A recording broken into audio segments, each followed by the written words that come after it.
वृषभ राशीच्या व्यक्तींसाठी जेव्हा गुरु कर्क राशीत प्रवेश करतो तेव्हा तो तुमच्या कुंडलीच्या तिसऱ्या स्थानात विराजमान होतो. कर्क ही गुरुची उच्च राशी असल्याने हे गोचर तुमच्या पराक्रमात, संवाद कौशल्यात आणि सामाजिक संबंधांमध्ये प्रचंड वाढ करणारे ठरेल. नमस्कार. 1 जून 2026 रोजी देवगुरु बृहस्पती आपल्या उच्च राशीत म्हणजेच कर्क राशीत प्रवेश करत आहेत. वृषभ राशीसाठी गुरु आता तिसऱ्या स्थानी मार्गक्रमण करेल. ज्योतिषशास्त्रात तिसरे स्थान हे जिद्दी आणि प्रयत्नांचे मानले जाते. जेव्हा उच्च गुरु येथे येतो तेव्हा तुमच्या कष्टाला नशिबाची जोड कशी मिळते?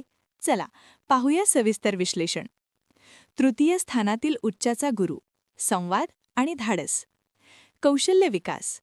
तुमच्या वाणीत एक प्रकारचा गोडवा आणि अधिकार येईल. जे लोक लेखन, गायन, मीडिया किंवा मार्केटिंग क्षेत्रात आहेत त्यांच्यासाठी हा काळ सुवर्णयुग ठरेल. भावंडांचे सहकार्य. लहान भावंडांशी असलेले संबंध सुधारतील.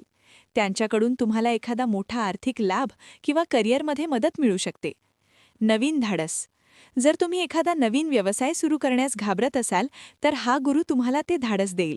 तुमचे घेतलेले निर्णय भविष्यात योग्य ठरतील. गुरुची 5वी दृष्टी, सप्तम स्थान, वैवाहिक आणि भागीदारी जीवन. विवाह योग. गुरुची 5वी दृष्टी तुमच्या 7व्या स्थानावर पडत आहे. अविवाहित व्यक्तींसाठी विवाहाचे प्रबळ योग निर्माण होतील. योग्य जोडीदार मिळण्याची हीच ती वेळ आहे. व्यावसायिक भागीदारी.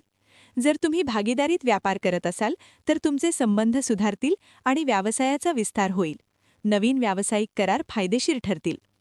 गुरुची 7वी दृष्टी, भाग्यस्थान, नशिबाची 100% साथ. भाग्योदय.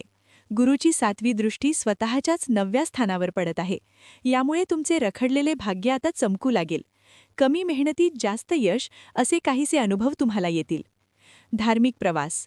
लांबच्या प्रवासाचे किंवा तीर्थयात्रेचे योग येतील. अध्यात्मात रुची वाढेल आणि एखाद्या गुरुतुल्य व्यक्तीचे मार्गदर्शन लाभेल.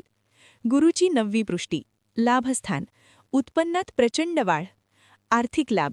गुरुची 9वी दृष्टी 11व्या स्थानावर पडत असल्याने उत्पन्नाचे अनेक स्रोत निर्माण होतील. इच्छापूर्ती. तुमच्या ज्या इच्छा बऱ्याच काळापासून अपूर्ण होत्या त्या या काळात पूर्ण होतील. मोठ्या मित्रांचा आणि समाजातील प्रतिष्ठित लोकांचा पाठिंबा मिळेल. वृषभ राशीसाठी विशेष उपाय आणि मंत्र. मंत्रसाधना. ओम गुरवे नमः या मंत्राचा जप केल्यास गुरुचे बळ वाढेल. दान. गुरुवारी गाईला गूळ आणि भिजवलेली चणा डाळ खायला द्या. रत्नसल्ला. जर तुमची कुंडली परवागी देत असेल तर पुखराज म्हणजे येलो सफायर किंवा सुवर्ण धारण करणे लाभदायक ठरू शकते. वृषभ राशीसाठी उच्चाचा गुरु हा तुमच्या प्रयत्नांना यशाचे शिखर देणारा काळ आहे. आळस सोडा आणि संधीचे सोने करा. 1 जून 2026 नंतरचा हा काळ तुमच्या आयुष्याला नवी दिशा देईल. वृषभ राशीच्या तुमच्या मित्रांना हा व्हिडिओ नक्की शेअर करा. माहिती कशी वाटली ते कमेंट्समध्ये कळवा आणि ॲस्ट्रो पुराण गुरु चॅनलला सबस्क्राईब करा.